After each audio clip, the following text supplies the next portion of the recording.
হাতের মুঠটা সাইডে এই সাপ কয়টা দেখা হইছে এটা দেখাইলে তিনটা সাপ কি 12টা হবে 12 বার দেখলে কি 12টা হবে ওই তিনটাই হবে এক জ্ঞানী লোকের এক কথা আর অজ্ঞানী লোকের 10 কথা এখানে তিনটাই সাপ কয়টা সাপ এটার 12টা হবে না কেউ 12টা মনে করে আর দাঁড়ায়েন না যার যার বাড়ি ঘরে যাবেন এক গ্লাস করে পানি রেখে দিবেন কি রেখে দিবেন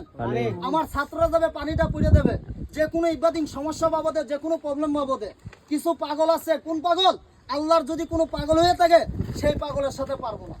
যদি মানুষ হয়ে মানুষের কোনো ক্ষয়ক্ষতি করে কোনো টুনা ধরে জাদু টুনা করে কোনো কুফুরি করে যদি কোনো পাগল বানিয়ে থাকে ওইরকম পাগল থাকলে আল্লাহর রহমতে দেখাবে বা আমার দিয়ে একটা চর মারবো টাস টাসিয়ে কথা বলবে গ্রামের নাম কি গ্রামের নাম টাস টাসিয়ে বলবে আল্লাহর রহমতে যদি এরকম কোনো পাগল থাকে কিন্তু আল্লাহর পাগলের সাথে পারবে না ঠিক আছে এরকম পাগল কিছু করে না ক্ষয়ক্ষতি এরকম ক্ষয়ক্ষতি থাকলে আল্লাহর রহমতে এক গ্লাস পানি নিয়ে দেখাবে সাপ দেখার পরে যার যার বাড়ি ঘরে চলে যাবে এখানে একজন লোক থাকবে না